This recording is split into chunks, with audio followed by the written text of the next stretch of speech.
Sir அப்படியே இங்க பாருங்க.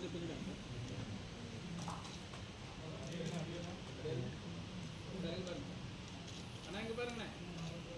எல்லாரும் கொஞ்சம் இங்க பாருங்க. சத்யா பாருண்ணா.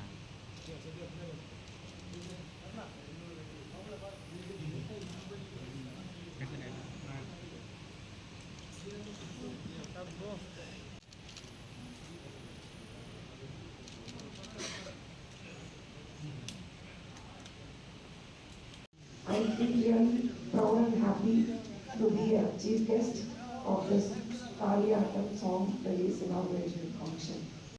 ஒரு படிப்பு தான், அது ஒரு ஆர்ட்ன்றது ஒரு கலை. அதில் ஒரு நிறைய சாக்ரிஃபைஸ் தேவைப்படும். நம்ம ஈஸியாக நினச்சிடணும், ஒரு படம் தானே 3 ஹவர் படம் தானே அப்படின்னு சொல்லிட்டு நம்ம அதை போட 100 ரூபாய் கொடுத்துட்டு என்னன்னாலும் கமெண்ட் பண்ணுறாங்க.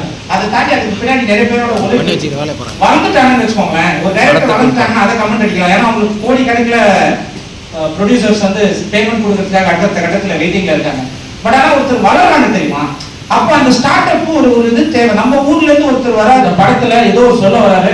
அவன் அந்த சார்ல்ஸ் மெல்வின் டைரக்டர் சார் எங்க இருக்காரு வரலீங்களா? ஆனா மியூசிக் ஒரு மாதிரி சூப்பரா இருந்துச்சு. நாக்கு உண்மையாக கட் பண்ண அந்த கொள்கை நாக்கு அந்த ட்ரைலர்ல பார்க்கும்போது நாக்கு கட் பண்றாங்களா இல்ல கத்தியை பிடிக்கிறாங்களா? ஐயோ, நான் படத்தை வந்து பார்க்கணும், எனக்கு அந்த ஒரு எக்ஸைட்மெண்ட் தோணுது. ஸோ வாழ்த்துக்கள் என்டையர் டீமுக்கு ரொம்ப ரொம்ப நன்றி. எண்ணம் போல் வாழ்க்கையை நான் எப்போதுமே சொல்லுவேன். ஒரு நம்மளோட எண்ணங்களுக்கு ஒரு சக்தி இருக்கு. ஒரு படைப்பாளி தான் எண்ணங்களை வச்சுதான் ஒரு படத்தை வெளியில கொண்டு வர்றாரு. அந்த எண்ணங்களுக்கு ஒரு பவர் இருக்குன்னு அது சில விஷயங்களை பார்க்கும்போது நம்மளுக்கு ஆஹா அப்படின்ற மாதிரி தோணுச்சு. ஸோ இன்னும் கொஞ்சம் வளர்க்கலாம், நம்மளை வளர்த்து விடலாம். ஆனால் முதல்ல ஸ்டார்ட் அப்ஸுக்கு தான் நம்ம அப்ரிஷியேட் பண்ணணும். வளர்ந்த நடிகர், வளர்ந்த டைரக்டர்ஸ் எல்லாருமே அவங்களுக்கு ஒரு ஒரு ஒரு பேக்கப் இருக்கும். போடா எனக்கு ஒரு பேர் இருக்கு, நான் 5 கோடி 10 கோடி 20 கோடின்னு சம்பளம் வாங்கிக்கலாம்.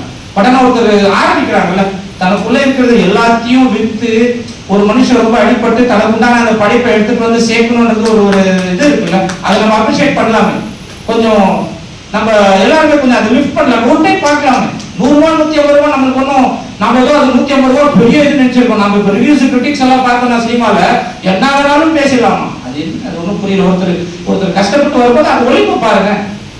அவங்க வளர்ந்துட்டாங்கன்னா அப்புறமா பேசிக்கோங்க, ஏன்னா பணம் இருக்கும். ஆனா ஒருத்தர் எல்லா பணத்தையும் எல்லாத்தையும் வித்துட்டு ஒரு படத்தை பண்றாருன்னும் போது அவருக்கு ஒரு எவ்வளோ ஒரு இது இருக்கும். இந்த ஆர்ட் அந்த கலை மேல எவ்வளவு லவ் இருக்கு. அதை கொஞ்சம் அப்ரிஷியேட் பண்ணலாம் இல்லையா?